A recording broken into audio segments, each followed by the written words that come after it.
Hello and welcome to another video. Apologies it's been so long since I made anything. I've actually made a number of videos, but the camera equipment I've got has clearly gone wrong because I filmed loads of stuff without sound, and that's something I need to address. So I'm using a DSLR, so it might be a little bit jerky because I don't think there's any image stabilization on it. But today's video is going to be based around the stereo equipment in the XK8 and the XKR, and a possible upgrade that some people might want to consider. So this is the original radio that came out of my XK8. It's a 2004 model, and I've since replaced it with an aftermarket radio, which was my personal choice. A lot of people don't want to do that. They want to keep the stock radio, which makes sense. But there's a couple of shortcomings on the original radio, in my opinion. The sound quality is not great. Just to make it clear, I'm talking about the standard radio and speakers, and not the upgraded system that you could get from new. So the drawbacks were really the volume that it could go to, and the actual quality of sound is not great either. The model that I've got has got two speakers in the back, just either side of the back seat. Two speakers in the door, which are the woofers at the front, and the tweeters are up on the dashboard. So there's two obvious upgrades that I can think of that don't cost a lot of money and can be done, and it can make the system look completely stock as well. The first one I've done, I've replaced all of the speakers around with aftermarket speakers. That doesn't cost a fortune. There's lots of selection on the market, so that's something that's worth considering. The second upgrade is an amazing upgrade, in my opinion, for the stock radio. It's an upgrade I've done on my T5 camper. I wanted to keep the stock radio in that one, and so I was looking for options of what I could do to improve the sound in the T5, and I came up with this solution. This tiny little amplifier made by Vibe, it's a company in the UK. This it says I think it's around about 550 watts, but in reality it produces I think 40 or 45 watts RMS of sound power, compared to standard head units fitted to cars with no additional amplification, probably 5, 10 or 15 watts RMS maximum. So potentially you've got 3, 4, maybe 5 times the amount of power coming out of this than you would out of this one here.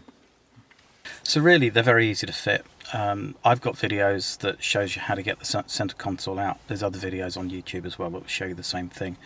So you've then got easy access to the back of the radio, and it really is very simple. There's no splicing of wires to be done. It's almost plug and play. So why would I choose this amplifier over some of the others on the market? Well, in simple terms, you look at the back of the original radio and you've just got the two connectors on it. So all we need to really consider is this particular connector here. This one remains intact. You don't move it at all. So you just simply remove this. There's no other additional wires on here for what they call a low level output to go to an amplifier. So you have to use the main speaker connectors with units like this, and this particular amplifier is designed to do exactly that. So all you actually need, you need what they call an ISO adapter, which costs about £20. And in simple terms, that has 4 outputs on it. The first will plug into the white socket down here. The second will plug into the plug that you'd remove from there, so it just basically goes in between. The third and the fourth ones plug into the other end of the cable that goes into the amplifier. So in simple terms, 4 plugs. One goes into there, one goes into the plug that was fitted in there, the other end of the wiring loom that goes to the amplifier and is supplied with the amplifier plugs into the other 2 sockets. And that's it. That's all you need to do. The only other small thing you need to consider is on the back of the unit there are some adjusters. There's two there that you switch either to the left or to the right, depending whether you have a subwoofer attached as well.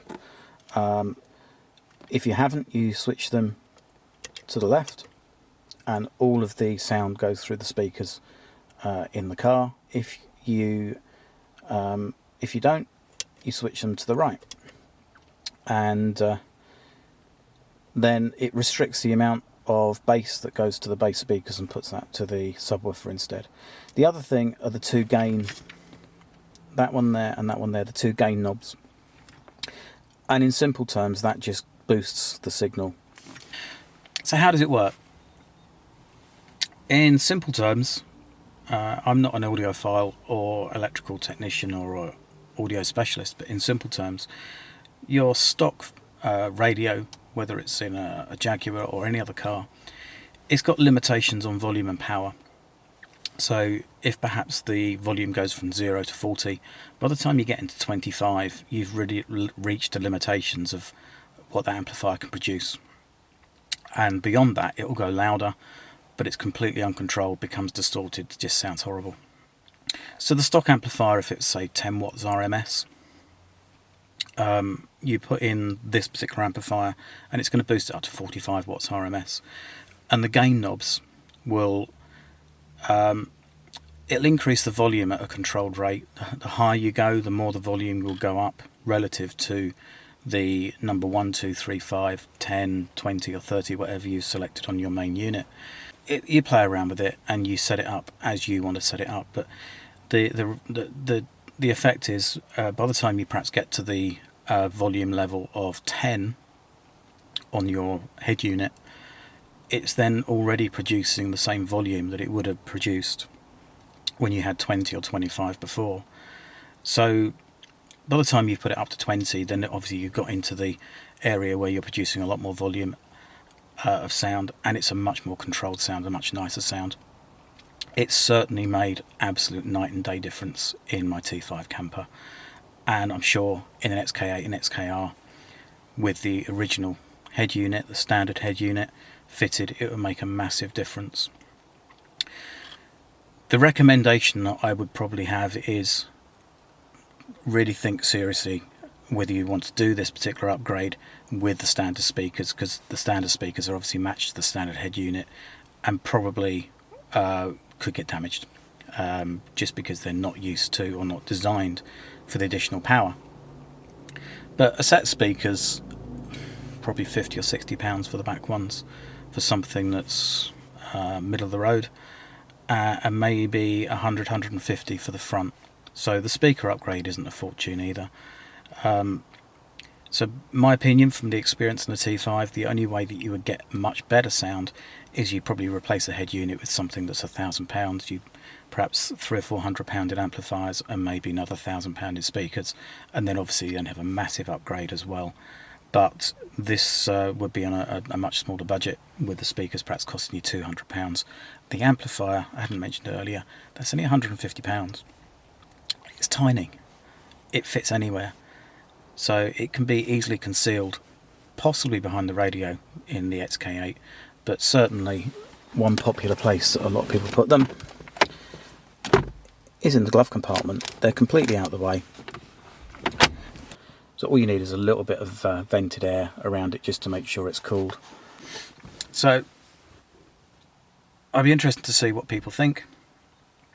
Let me know in the comments if you want me to do a much more detailed breakdown of how I've upgraded the stereo in my particular XK8. It does sound good. There's further upgrades I want to do as well. Just a quick rundown of what I've got fitted in mine. It's an aftermarket head unit. It only's got Bluetooth connectivity. It doesn't have a CD player. It doesn't have a DVD player in it. I've upgraded the speakers, and I've also installed an underseat subwoofer, and Perhaps if I do another video, I'll show you where the underseat subwoofer is and how easy that is to install as well, because it really was very, very easy. So if you found this interesting and any of the other videos interesting, please like, subscribe and comment. I'm always interested to hear what you've got to say. And let's see if we can grow the channel. So thank you for watching.